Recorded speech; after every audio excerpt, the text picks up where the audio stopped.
नमस्कार, स्वागत है आपका न्यूज़ 19 में। मैं पुलकित सक्सेना आप लोग के साथ। आइए एक नजर डालते हैं नगर निकाय चुनाव की ओर। आपको बता दूं कि राजस्थान के अंदर अब कभी भी नगर निकाय चुनाव हो सकते हैं, इसके लिए गाइडलाइंस भी जारी कर दी गई है। साथ ही आपको बता दूं कि इसमें एक अच्छी खबर भी आई है सामने, जिसके अंदर कोरोना पॉजिटिव मरीज भी अपना मत दे सकेंगे, लेकिन उनके लिए अलग से गाइडलाइंस जारी की गई है। उसी गाइडलाइन के अनुसार उन्हें मत देने का अधिकार होगा। आइए एक नजर डालते हैं कि क्या गाइडलाइन है और किस प्रकार से वह वोट कर सकेंगे। आपको बता दूं कि राजस्थान में कभी भी हो सकता है निकाय चुनाव का ऐलान। कोरोना गाइडलाइन जीरा जयपुर। आपको बता दूं सुप्रीम कोर्ट ने 31 अक्टूबर तक चुनाव कराने के निर्देश के बाद अब राज्य निर्वाचन आयोग 3 शहरों के 6 नगर निगमों में चुनाव कार्यक्रम की कभी भी घोषणा कर सकता है। इसके लिए आयोग ने करीब करीब तैयारी भी पूरी कर ली है। साथ ही साथ इसके साथ ही अन्य निकायों के चुनाव भी हो सकते हैं।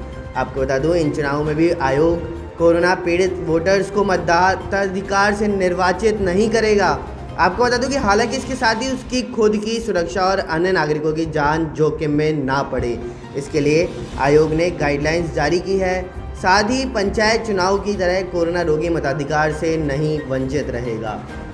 दौसा जिले से बड़ी खबर सामने आई। आपको बता दें कि पंचायत चुनाव में दौसा जिले में फिर हुआ है मतदान का बहिष्कार। जी हां, मतदान का बहिष्कार हुआ है।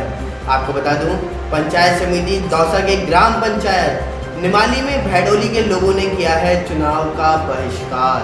साथ ही आपको बता दूं कि पूर्व में भी 2 जगह हो चुका है पहले ही पंचायत चुनाव में बहिष्कार। जी हाँ, बिल्कुल सही सुन रहे हैं, पूर्व में भी 2 जगह हो चुका है पहले ही पंचायत चुनाव में बहिष्कार। साथ ही आपको बता दूं कि नवसृजित ग्राम पंचायत के गठन को लेकर लोगों ने पहले ही दे रखी थी मतदान के बहिष्कार की चेतावनी। जी हाँ, लोगों ने पहले ही मतदान के बहिष्कार की चेतावनी दे रखी थी।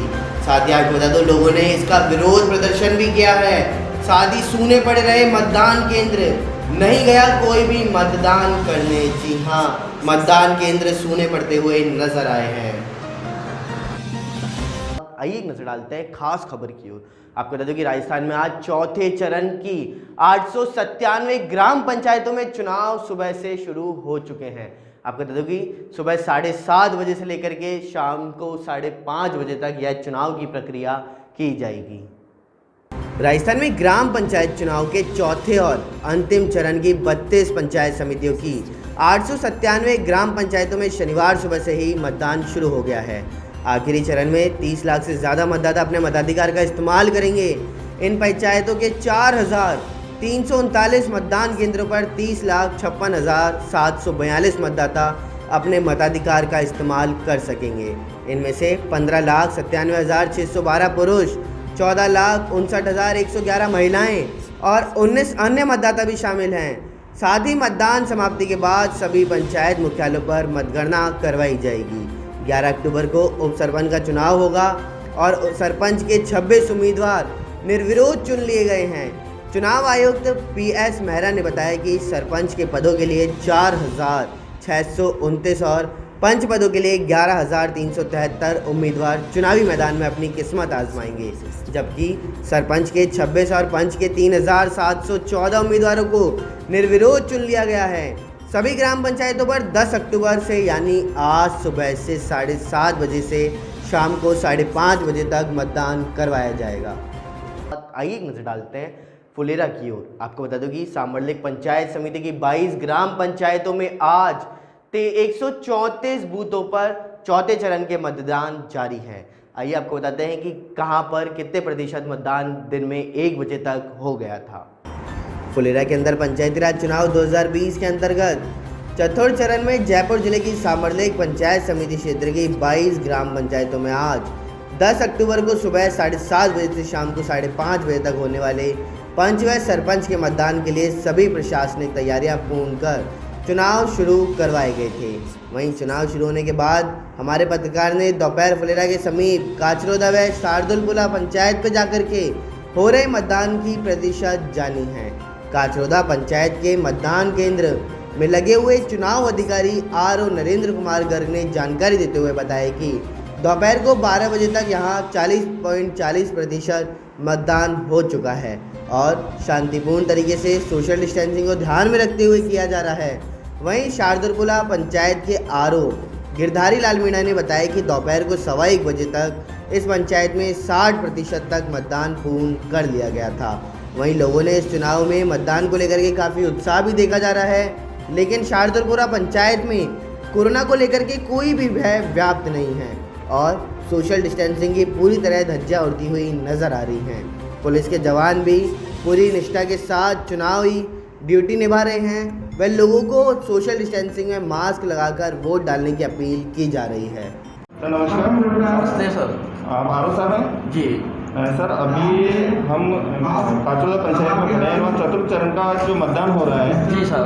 तो सर सुबह 10 बजे तक कितना प्रतिशत मतदान हो चुका है? 10 बजे तक 17% हो गया और अभी 12 बजे तक? अभी 12 बजे तक 40.40 के करीब हो गया। और सर चुनाव बिल्कुल शांतिपूर्ण? हाँ, चुनाव बिल्कुल शांतिपूर्ण चल रहा है। सोशल डिस्टेंसिंग को ध्यान में रखते हुए बिल्कुल डिस्टेंसिंग का ध्यान रखा जा रहा है। ठीक है सर, धन्यवाद। सर नमस्कार। नमस्कार जी। सर अभी शार्दुलपुरा पंचायत में हाँ सर, सुबह 10 बजे तक कितने प्रतिशत मतदान हो चुका था? 10 बजे तक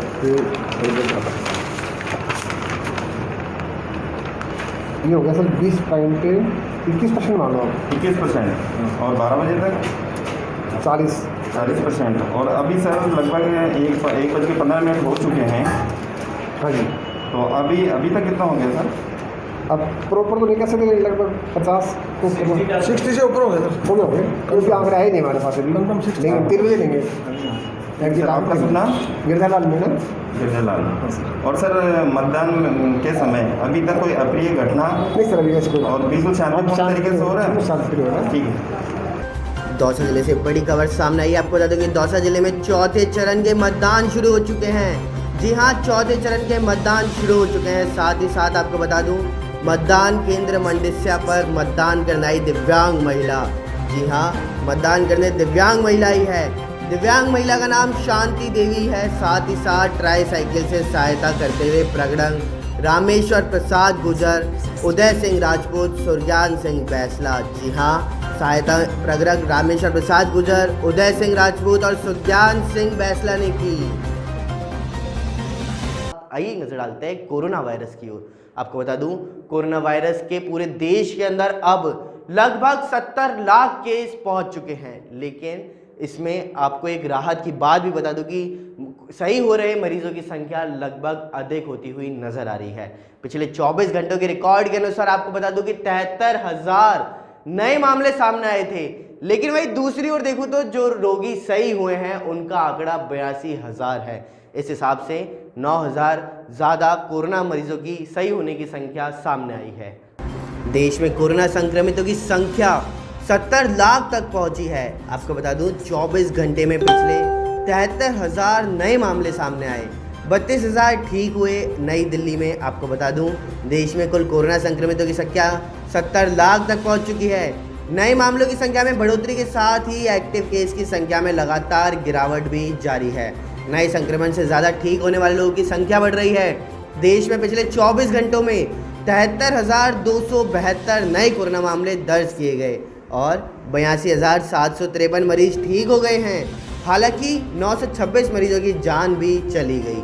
आपको बता दूं, स्वास्थ्य मंत्रालय के ताज़ा आंकड़ों के अनुसार देश में अब कुल संक्रमितों की संख्या 69,79,000 हो गई है। इनमें से 1,07,000 लोगों की मौत हो गई है। एक्टिव केस की संख्या घट करके 8,83,000 हो गई और कुल 59,88,000 लोग ठीक हो चुके हैं। संक्रमण के एक्टिव केस की संख्या की तुलना में स्वस्थ हुए लोगों की संख्या 6 गुना ज़्यादा है। देश में लगातार 3 हफ्तों से नए रिकवरी केसों की संख्या नए कोरोना केसों से अधिक आ रही है। आपको बता दो, ये देश के लिए बहुत ही अच्छी खबर बनके सामने आ रही है। आइए एक नजर डालते हैं राजधानी जयपुर की ओर। आपको बता दो कि राजधानी जयपुर में आज केंद्र सरकार के किसान विरोधी कानूनों के खिलाफ आज राज्य स्तरीय किसान सम्मेलन आयोजित किया गया, जिसमें मुख्यमंत्री अशोक गहलोत ने किसानों के हित के लिए बात कही। आइए जानते हैं मुख्यमंत्री अशोक गहलोत ने क्या कहा।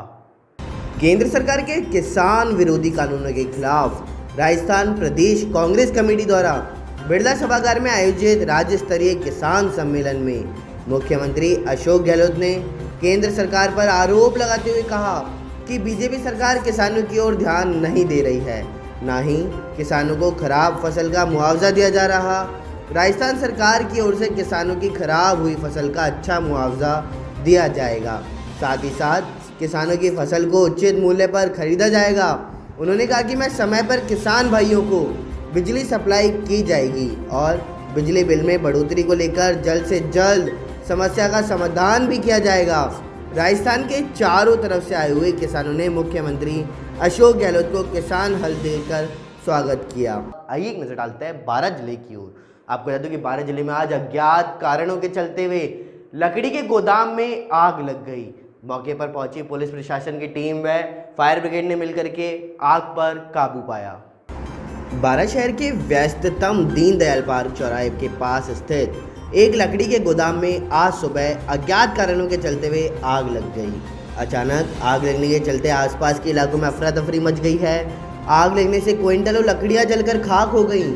साथ ही साथ टाल पर आग लगने के कारणों का भी अभी तक कोई पता नहीं चल पाया। 1 घंटे की मशक्कत के बाद 2 दमकलों की मदद से आग पर काबू पाया गया। इस दौरान कोतवाली पुलिस भी मौके पर मौजूद रही। टाल पे कैसे लगी, क्या मामला है? मैं सूचना मिली थी जनरल कंट्रोल रूम की 2 बजे की टाल पर आग लग गई। इस पर हमने फायर ब्रिगेड बुलाई है। फायर ब्रिगेड अपना काम कर रही है आग बुझाने का। कैसे लगी, क्यों लगी, ये बाद में जांच करेंगे। आइए एक नजर डालते हैं जालोर आहोर की ओर। आप कहते हैं जालोर आहोर में बाकली बांध को जल वितरण समिति की बैठक आयोजित की गई। जालोर आहोर में बाकली बांध की जल वितरण समिति की बैठक कलेक्टर हिमांशु गुप्ता की अध्यक्षता में शुक्रवार शाम को बाकली बांध स्तर पर आयोजित की गई। जल संसाधन विभाग जालोर खंड के अधीन स्थित बाकली बांध पंचायत समिति आहोर की जल वितरण समिति की बैठक शुक्रवार शाम को बाकली बांध स्तर पर आयोजित की गई। बैठक में जल वितरण समिति के सदस्य, जनप्रतिनिधि एवं लाभान्वित कृषकों ने भाग लिया है। कलेक्टर हिमांशु गुप्ता ने बाकली बांध की बैठक में भाग लेने के पश्चात बांध का जल स्तर का निरीक्षण भी किया। इस अवसर पर आहोर विधानसभा छगन सिंह राजपुरोहित, कांग्रेस प्रतिनिधि सवाराम पटेल सहित जल संसाधन विभाग के अधिकारी व आसपास के गांव से आए किसान भाई उपस्थित रहे। बाकली बांध से सिंचित क्षेत्र में जल वितरण के लिए बांध पर जनप्रतिनिधि, प्रशासन व किसानों की मीटिंग में उपस्थित होकर के किसानों का पक्ष रखते हुए, जिसमें 19 अक्टूबर 2020 से सिंचाई हेतु पानी देना तय हुआ।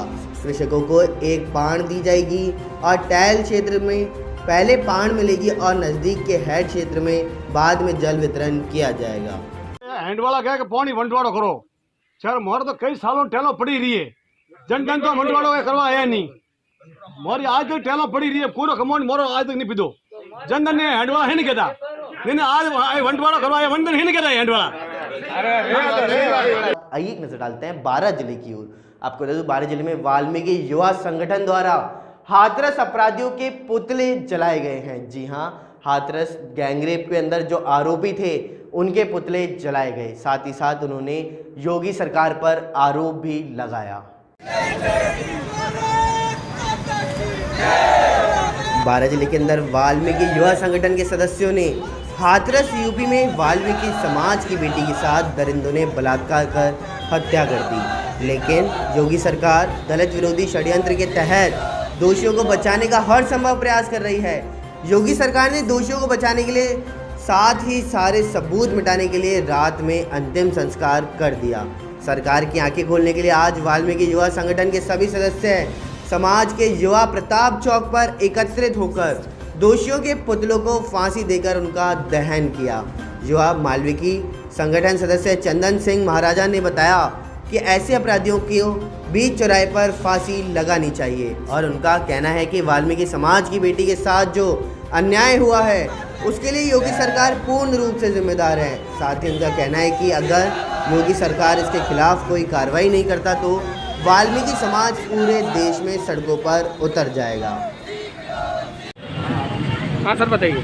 धरना प्रदर्शन नहीं है, ये विरोध प्रदर्शन है वाल्मीकि समाज के नवयुवकों का, और इसके माध्यम से हम सरकार को बताना चाहते हैं कि बलात्कारियों को फांसी की सज़ा और उनको मृत्युदंड किस तरीके से देना चाहिए। आज हमने वाल्मीकि समाज के नवयुवकों ने चारों अपराधियों के पुतलों को एक यहाँ पर हैंगिंग करके जलाया है और हम इसके संदेश देना चाहते हैं इसके माध्यम से सरकारों को कि बलात्कारियों की सज़ा यही होनी चाहिए। बलात्कारियों की सज़ा यही है तो उनको सरेआम बीच चौराहे पर फांसी देकर उनको वहीं जला देना चाहिए। क्या मांग है आप लोगों की सरकार से? हमारी कोई मांग नहीं है, हम कोई याचना नहीं कर रहे, हम हमारा अधिकार मांग रहे हैं, हम हमारा हक मांग रहे हैं, हम न्याय की बात कर रहे हैं, हम भीख नहीं मांग रहे सरकार से। हमारा यही कहना है कि बलात्कार हुआ है बालिका के साथ, वाल्मीकि समाज की बेटी के साथ जो अन्याय हुआ है और जो घटना घटी गई है उसके लिए योगी सरकार पूर्ण रूप से जिम्मेदार है। कारण इसलिए जिम्मेदार है क्योंकि अपराधी को संरक्षण देने का काम योगी सरकार कर रही है।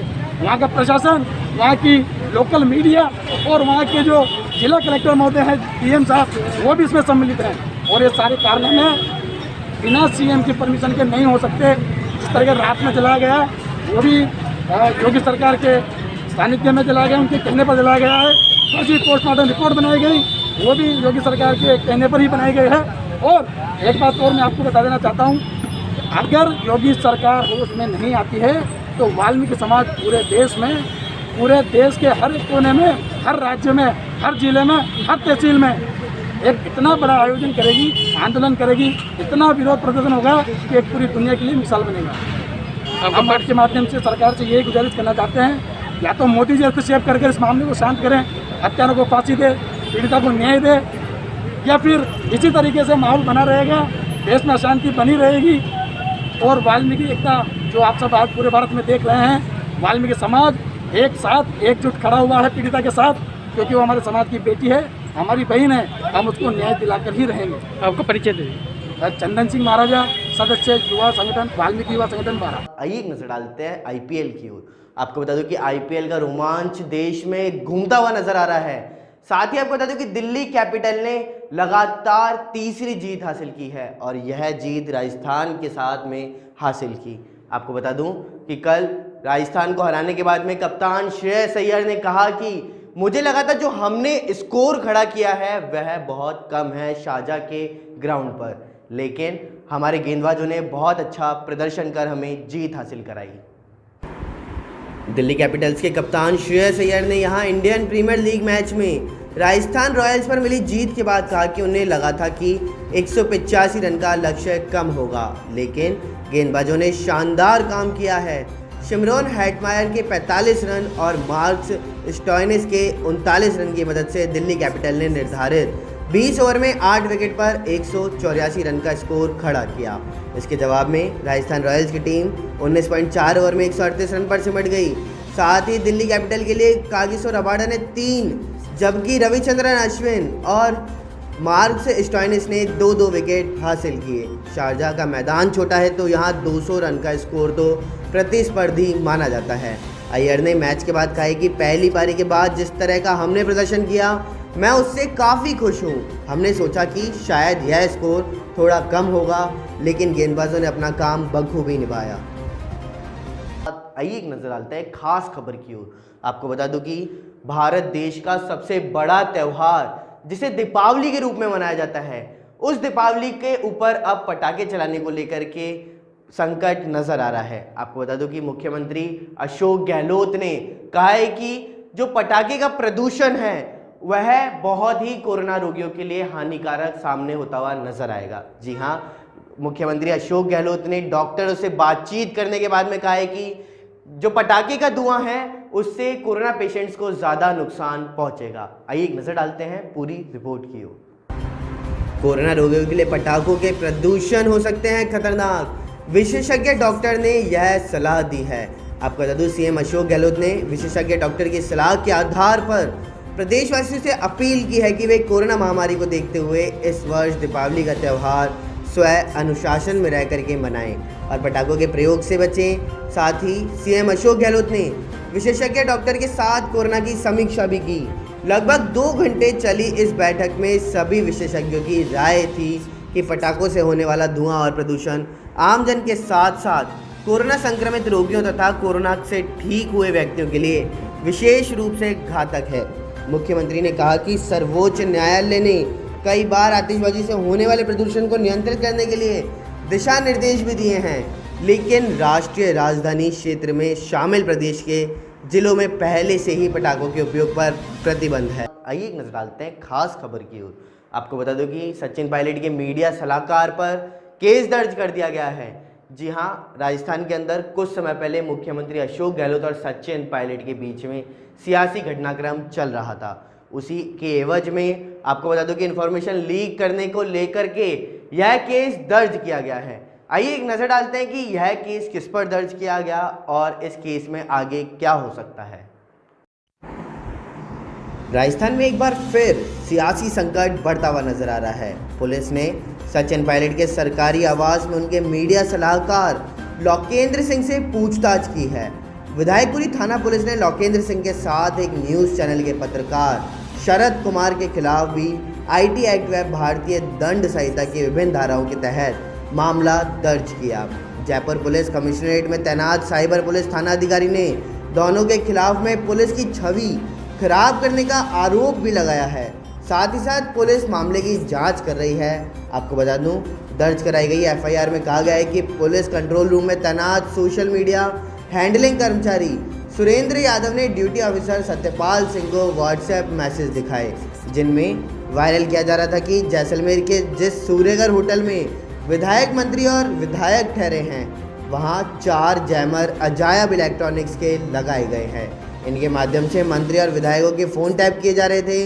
जयपुर के मानसरोवर स्थित एक होटल से इन जैमर्स को हैंडल किया जा रहा था।